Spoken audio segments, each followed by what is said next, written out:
of Asaba, where the street tells the stories every single day. From the corridors of powers to the decisions shaping governance and politics in Delta and Nigeria.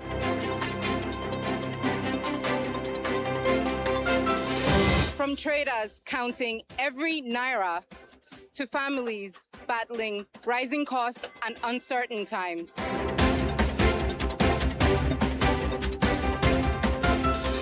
From football pitches to sporting successes to the major developments making the headlines all over the world. And from the untold human stories, the struggles, victories, resilience, and hope of the everyday Nigerians.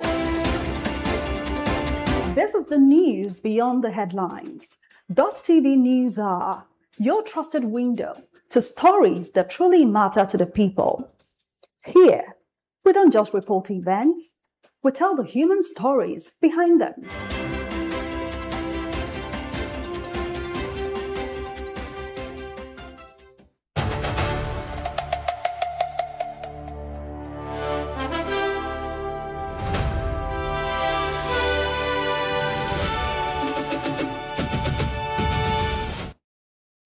Hello and welcome to Dott TV Media News. I am Priscilla Ifani. The Delta State government says it has activated measures to reduce the impact of possible floods and safeguard residents in parts of the state. The move came as the Nigerian Meteorological Agency identified Delta State as one of the states at high risk of flooding this year. The reports. With forecasts indicating an increased risk of flooding in parts of the country, the Delta State government says it is taking proactive steps to protect lives and properties. The Commissioner of Bureau for Special Duties, Terry Etachawere, says the state has constituted a flood management committee to coordinate preparedness, response, and mitigation efforts across vulnerable communities. The information from NIMET over flood in Delta State is no longer a news to us. What I mean is, we have always prepared expecting the flood in Delta State because NIMET will always list all the states and of which Delta State is among the states that it is expected to experience flood every year. I'm so proud to tell the public that His Excellency Right Honorable Sheriff Oborewori has set up a committee headed by the SSG and the AMDI co-chairman. It's been a practice. We don't even wait for flood to come. Beyond preventive measures, the government says adequate arrangements have been made for residents who may be displaced by flooding. According to the Commissioner, IDP camps have been identified and will be equipped with essential amenities including food supplies, healthcare services, and educational support for children. We have also made a preparation for IDP camps in those areas. So as I'm talking with us here, should the flood come unexpectedly, measures has also been put in place to cope it all. And of course, you can't put people in IDP camp, people who are vulnerable, who can't do anything, and just leave them there. The government has done very well to make preparation for their feeding. The Commissioner further assured residents that government intervention will continue even after the floodwaters recede. He said relief materials and other forms of assistance will be provided to the affected persons, especially those whose homes, farmlands, and sources of livelihood may be impacted, to support their recovery and help them rebuild their lives. The government has always been putting measures in place to compensate them. After that, we also carry out investigations on how for some of these persons to be compensated as well. And some of these materials also used in the IDP camp. Some of these persons involved, they take them. Etachawere also urged residents of flood-prone communities to pay close attention to early warning advisories and cooperate with relevant authorities as the state intensifies efforts to minimize the impact of possible flooding. Reporting from Asaba, Priscilla Ifani, Dott TV News.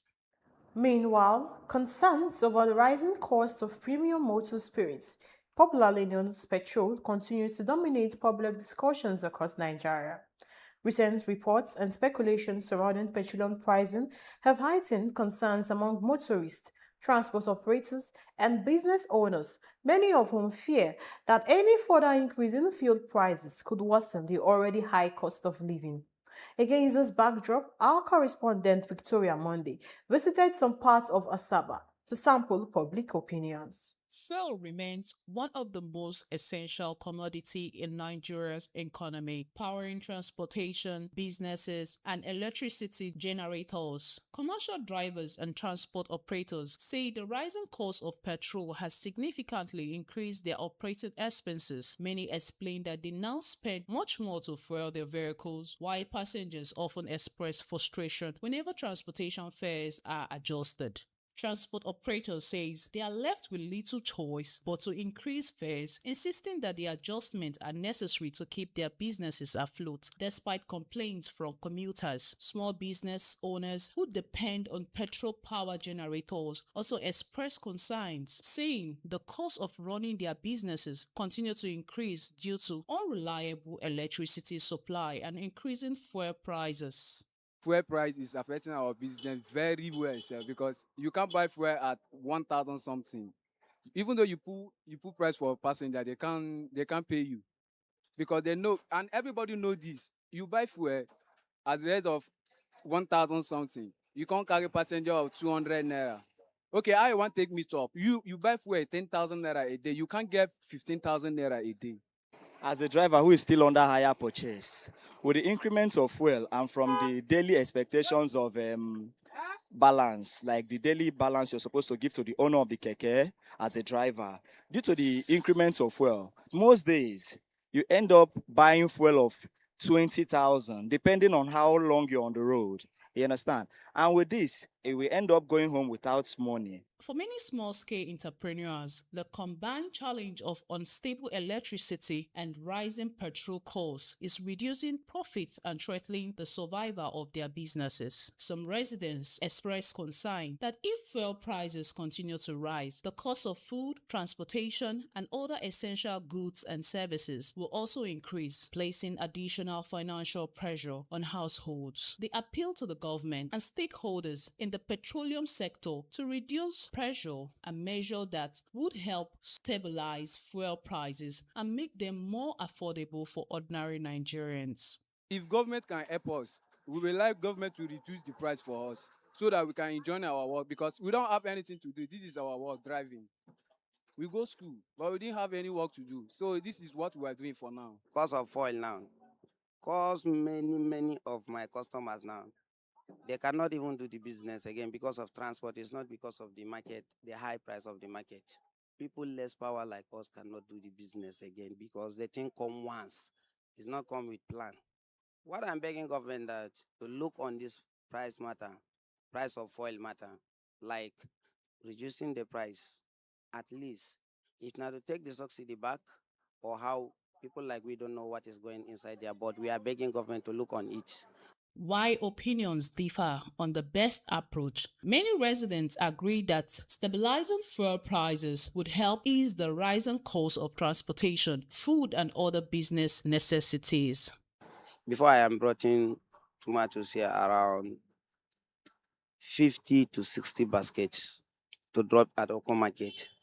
But since this thing start, we are paying transport each basket by then 10,000 naira. My customers now, they cannot even do the business again because of transport. It's not because of the market, the high price of the market. If you become 300, 220, people will like it. As fuel prices continue to influence transportation costs, business operators, and household expenses, residents in Asaba are calling for policy that will promote price stability and reduce the financial burden on Nigerians. Many believe that affordable and stable fuel prices are essential for economic growth, business stability, and the overall well-being of citizens.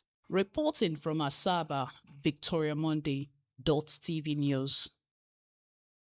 Thank you, Victoria. Sadly, the gruesome murder of one Esther Adaigbe, a newly married woman, has thrown residents of Agbo in a South local government area of Delta State into grief and disbelief.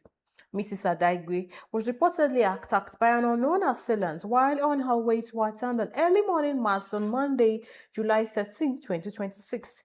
Her lifeless body was later discovered along the Agbo axis of the Benin-Asaba Expressway with a fatal stab wound to the neck. The tragic incident occurred barely 1 month after her wedding to her husband, who is said to reside abroad, making the loss even more devastating for her families, friends, and the wider community.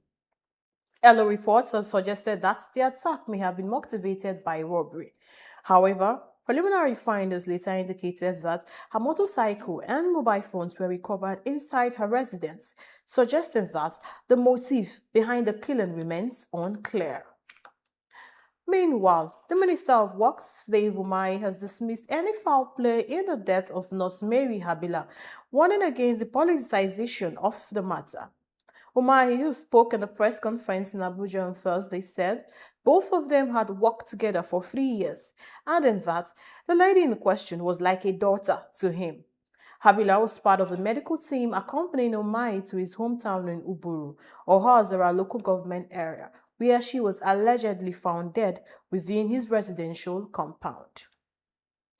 A group known as Civil Society Organization on Malaria Control, Immunization and Nutrition has urged governments, corporate organizations, and well-meaning individuals as well as community leaders in the society to assist in the prevention of HIV and AIDS by supporting the supply of test kits to healthcare facilities. The Delta State chairman of the group, Gregory Sifu, made a call in Opanam, Ushimili North local government area of the state during an advocate's visit to the community leader and the Kejiani Eni of Opanam, Chief Felix Okafor. Sifu stated that there had been an alarming increase in HIV cases across Nigeria, with Benue State topping the charts. He noted that recent statistics show that Delta State has over 50,000 people living with HIV and AIDS, and that something should be done to reduce it from rising. He reminded the community leader that the advocacy visit was a follow-up with their earlier meeting where the organization solicited for support of the community to be able to equip the Ogbobi healthcare with HIV and AIDS test kits and other important healthcare needs. Moving on to the Ogun State government has extended its one-day off-duty work palliative for eligible public and civil servants and approved the continued of a 10,000 naira monthly transport allowance for another 3 months from July to September 2026. Governor Dakwa Abiodun said the measures are aimed at reducing the impact of rising transportation costs and encouraging improved service delivery. The palliative, which was first introduced from April to June 2026 following the increase in pump price of petrol, will continue to exclude workers on shift duties and those providing essential services. These include medical personnel, judicial workers, teaching and non-teaching staff, security personnel, political office holders, accounting officers, directors, and officers receiving special responsibility allowance. And in the FCT, the Senate has rescinded its earlier passage of the Proceeds of Crime Act Amendment Bill 2026 to allow for further legislative scrutiny. Senator Okpeyemi Bamidele, who moved the motion, said lawmakers identified significant drafting, legal and policy issues after the bill was passed. According to the Senate, the identified flaws could undermine the objectives of the proposed law and create unintended legal and operational consequences if left unresolved. Lawmakers also noted that some provisions were inconsistent with international best practices on asset recovery and the management of proceeds of crime. Still ahead on the media news and Dott television, JAMB warns candidate against backdoor admissions. Plus, foreign and sports stories coming after this time out. Please stay with us.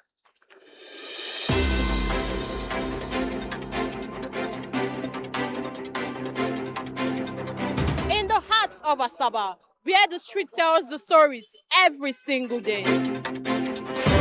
From the corridors of powers to the decisions shaping governance and politics in Delta and Nigeria.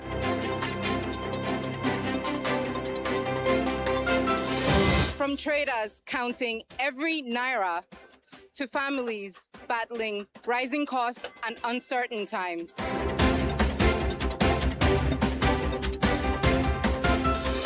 From football pitches to sporting successes to the major developments making the headlines all over the world. And from the untold human stories, the struggles, victories, resilience, and hope of the everyday Nigerians. This is the news beyond the headlines. Dot TV News are your trusted window to stories that truly matter to the people. Here, we don't just report events, we tell the human stories behind them.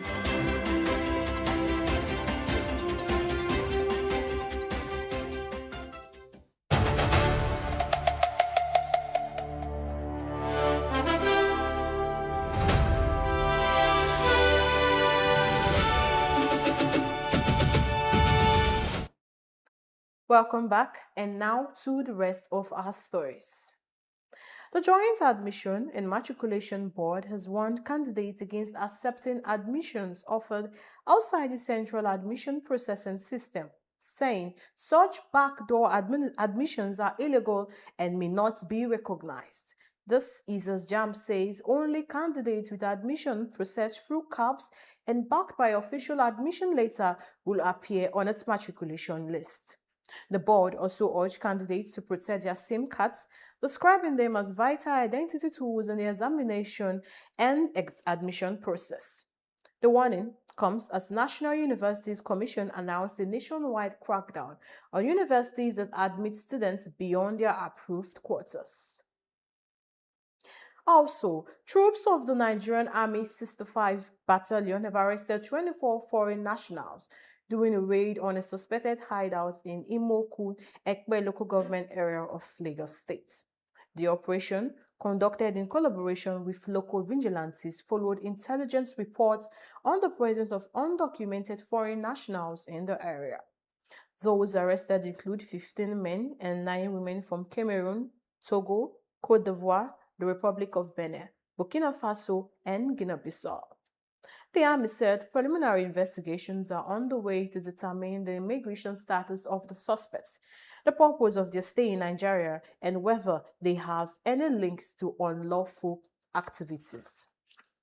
And now to Katsina State, where the police in Katsina have arrested a suspected drug peddler, popularly known as Don Buje, for allegedly supplying illicit drugs to armed bandits operating in Funtua local government area of the state.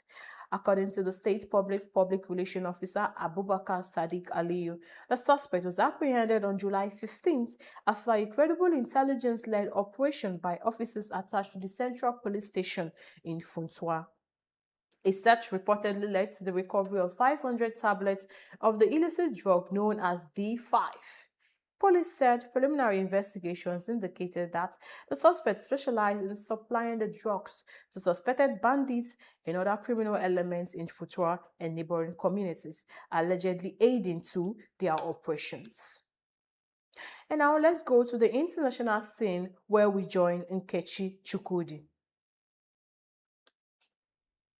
The US has launched a wave of strikes across Iran for the 6th night in a row, as the two sides battle over control of the Strait of Hormuz. US Central Command said the attacks were intended to further degrade Iranian military capabilities before saying it had boarded a vessel as part of its blockade of the Iranian ports. State media reported that the US had hit civilian infrastructure, including bridges, a train station, and an airport. Iranian Revolutionary Guards, the IRGC, say they have retaliated by striking U.S. maritime surveillance radar sites in Oman, as well as targets in Kuwait and Bahrain. They also claim to have attacked a U.S. Special Operations Command center in Syria. Meanwhile, catastrophic flash floods in Texas have killed 2 people and forced hundreds of rescues in areas still reeling from devastating floods a year ago. Governor Greg Abbott said rescues aboard boats and helicopters have saved more than 200 people, including stranded drivers and people trapped in homes. The governor said the hardest hit areas are expecting more rain into Friday and are not out of danger yet, with some rivers expected to reach historic levels. The governor said more than 2,000 first responders have been deployed and some evacuations began before the worst of the flooding. Elsewhere, at least 20 school children and 1 adult have been killed after a bus carrying pupils on a study trip crashed into eastern Uganda in one of the country's deadliest road accidents involving children in recent years. Dozens of others, including school staff, were injured in the crash in Kapachoa area on Thursday evening. Preliminary investigations show the bus suffered a mechanical fault before the driver lost control on the Chekowatiti Hill, a stretch of road that has been the site of several serious crashes, according to local officials. The pupils were returning from a study tour, with local media reporting that they had visited the Sipi Falls, a tourist area. Uganda records thousands of road deaths each year, with speeding, poorly maintained vehicles, and dangerous roads among the leading causes, according to traffic authorities. And finally, the Japanese parliament has approved a bill to relax imperial succession rules amid concerns over the dwindling size of the imperial family. The bill passed by the upper house on Friday allows the imperial family to adopt distant male relatives over the age of 15 and lets women keep their royal status after marrying outside the family. But it does not change the law barring women from ascending the throne, despite wide public support for a female emperor, meaning Princess Aiko. The only child of the current emperor is still not eligible to succeed the throne. The bill cleared the lower house last week and will move through to the final legal procedures before changes take effect. Japan has the world's oldest continuous hereditary monarchy, with a lineage that's believed to span more than 2,600 years. Currently first in line to the throne is 60-year-old Fumihito, the emperor's younger brother. Fumihito's son, 19-year-old Prince Hisahito, is second in line. Reporting for Dott Television News, Nkechi Chukwudi. Thank you very much, Nkechi. Up next is Sports News with Anthony Uche. On the sports desk today, we start with some World Cup news where officials in New York and New Jersey have issued an air quality health alert because of the wildfire smoke just days before the World Cup final. Haze caused by Canadian wildfires has blanketed the New York region, prompting officials to urge residents to reduce outdoor exertion and stay indoors if possible. New York, New Jersey Stadium, which is in East Rutherford, New Jersey, will host the final between Spain and Argentina on Sunday, the 19th of July. Conditions deteriorated just before Spain landed in New Jersey on Wednesday night, a day after their semi-final victory over France in Texas. Spain spent Thursday evening training outdoors, looking unaffected by the air quality. They have not commented on whether or not they are concerned. Argentina, meanwhile, stayed in Georgia after their semi-final win over England, but will begin training in New Jersey on Friday afternoon. Arsenal will assess William Saliba's back injury when he reports back to the club after the World Cup. The French centre-back has been dogged by a back issue for several weeks and carried the problem into the World Cup. The issue, though, appeared to be exacerbated during the World Cup semi-final loss to Spain when he was forced off after just 30 minutes. Surgery is among the options that will be considered by the Gunners when he returns to London, though an operation will probably require a long-term layoff to recover. The 25-year-old made 50 appearances in all competitions for Arsenal last season as they ended a 22-year wait to win the Premier League title and reach the Champions League final. Now to Formula 1, where McLaren's Lando Norris will have a 10-place grid penalty at the Belgian Grand Prix on Sunday as a result of exceeding the permitted number of engine parts. The world champion's car will be fitted with a new battery, Norris's fourth of the season, which is one above the permitted number. McLaren decided to fit the new unit along with taking the latest specification of Mercedes engine because the one Norris was using does not have the reliability fixes introduced after a series of failures this year. The team chose this weekend to take the penalty because overtaking is relatively easy at Spa and it is the last race before they introduce the first of two significant upgrade packages. Now to tennis, where Carlos Alcaraz has entered next month's Cincinnati Open as the world number 3 moves closer to returning from a wrist injury. The 7-time Grand Slam champion last played on tour in April when he suffered an injury at the Barcelona Open. He has since withdrawn from the French Open and Wimbledon, missing the chance to defend his Roland Garros title. Alcaraz will miss the Canadian Open, the next Masters tournament on the calendar, which is held in Montreal between the 2nd and 13th of August. But he intends to feature in the Cincinnati Open, also a Masters event which runs from the 13th to the 23rd of August. The 23-year-old will be looking to prove himself ready for the US Open, where he is the reigning champion. From the sports desk, Anthony Uche for Dott TV News. That's a wrap on the midday news on Dott Television. Thank you for joining us. I am Priscilla Ifani, and follow us on all our social media platforms at official.tv or our website at www.dottv.tv. Thank you for joining us.